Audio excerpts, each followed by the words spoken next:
Hi friends, ఈరోజు కాకరకాయ ఉల్లి కారం ఇలా చేస్తే అస్సలు చేదు ఉండదు.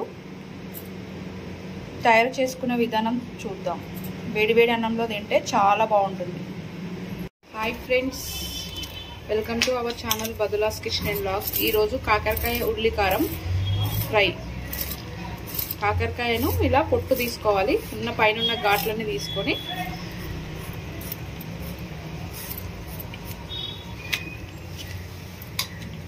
ఇలా చిన్న చిన్న ముక్కలా కట్ చేసుకోవాలి.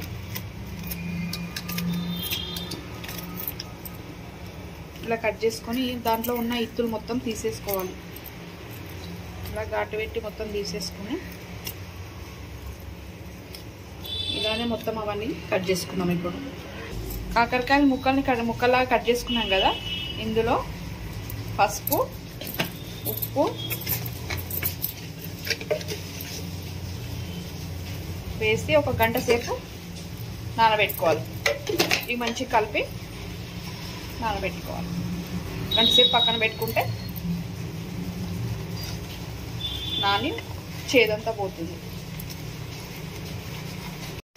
కాకరకాయ కోసం మసాలా ముందుగా ప్రిపేర్ చేసుకుందాం. ఒక ప్యాన్ పెట్టుకొని అందులో కొద్దిగా మినపప్పు, శనగపప్పు,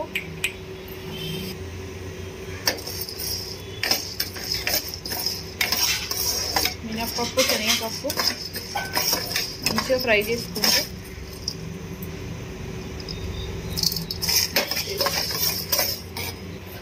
మినపప్పు అయితే మంచిగా వేగిపోయింది.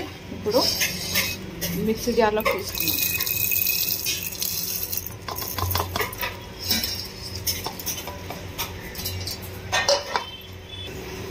అదే ప్యాన్లో కొద్దిగా ఆయిల్ పెట్టుకొని ఆయిల్ వేసుకోవాలి.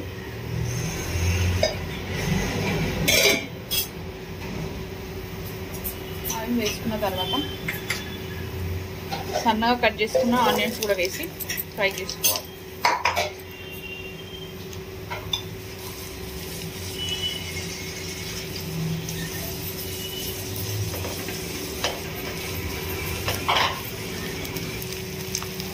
ఆనియన్స్ మంచి కలర్ వచ్చే వరకు వేయించుకోవాలి.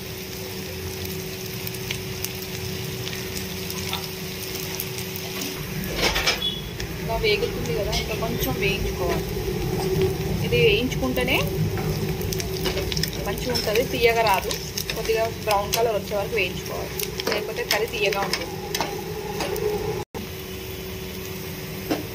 ఉల్లిగడ్డ అయిపోయింది, చల్లార్చుకోవాలి. ఆనియన్ అంతా చల్లార్చే వరకు ఇప్పుడు కాకరకాయ చూద్దాం.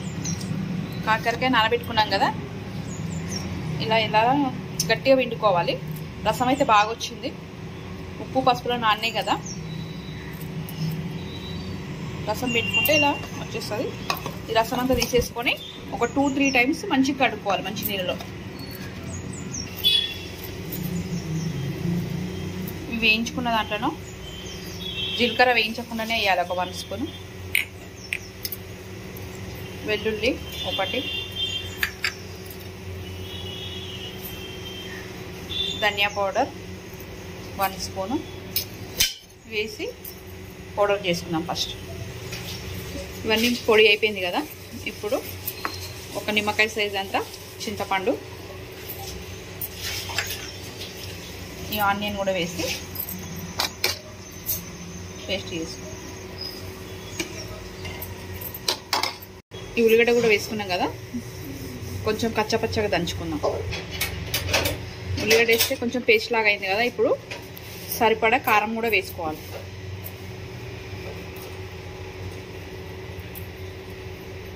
నేనైతే 1½ స్పూన్ వేస్తున్నా. సరిపడా సాల్ట్ వేసుకోవాలి. ఇది మళ్ళీ ఒకసారి మిక్సీ చేసుకున్నాం. మొత్తం పేస్ట్ అయితే వేసుకున్నాం కదా, కొంచెం దొడ్డుగానే వేసుకోవాలి, టేస్ట్ బాగుంటుంది. అప్పుడు మసాలా అయిపోయింది. ఇప్పుడు ప్యాన్ పెట్టుకొని వంకాయలు తీసుకోవాలి.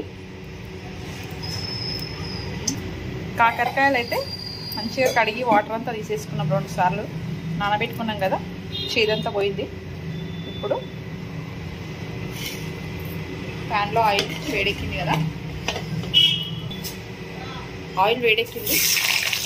కాకరకాయ ముక్కలు వేసుకొని ఫ్రై చేసుకోవాలి. ఇలా ఆయిల్లో వేసి ఫ్రై చేసుకుంటే అస్సలు చేదు ఉండదు, టేస్ట్ బాగుంటుంది. మంచిగా ఫ్రై చేసుకోవాలి. ఒక 5 మినిట్స్లో ఫ్రై అయిపోతుంది, తొందరగానే ఫ్రై అయిపోతాయి.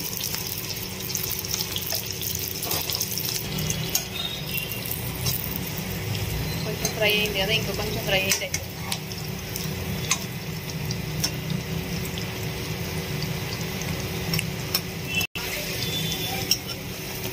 కాకరకాయలు మంచిగా ఫ్రై అయిపోయినాయి కదా, తీసేసుకుందాం. చాలా ఇంత ఫ్రై అయింది, ఎక్కువ ఫ్రై చేసుకోవాలి. మళ్ళీ కర్రీలో ఫ్రై అవుతాయి కదా.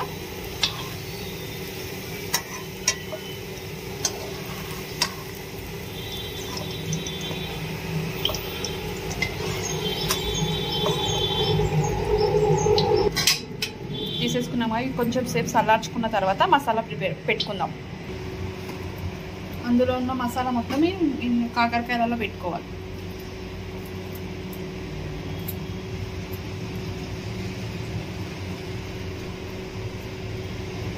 మొత్తం ఇట్లానే పెట్టుకోవాలి. కొంచెం కొంచెం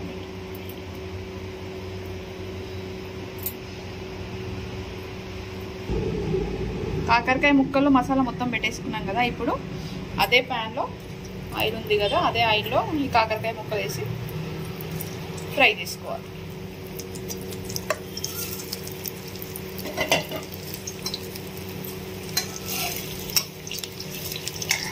ఆ మసాలా ఉంది కదా, ఇంకా కొంచెం మిగిలిన మసాలా కూడా వేసేసుకోవాలి.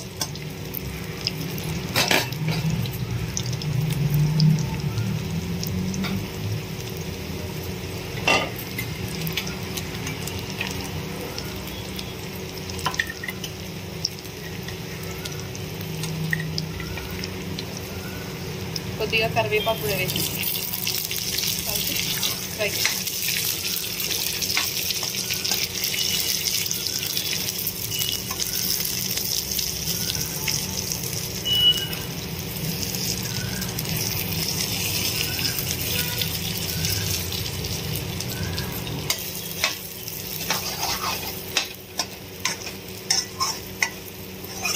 ఇలానే మసాలాని ఒక 10 మినిట్స్ వరకు వేయించుకోవాలి. సిమ్లో పెట్టి మూత పెట్టి వేయించుకుంటే లోపల ఉన్న మసాలా ఉడికిపోతుంది, కాకరకాయలు మంచిగా ఉడుకుతాయి.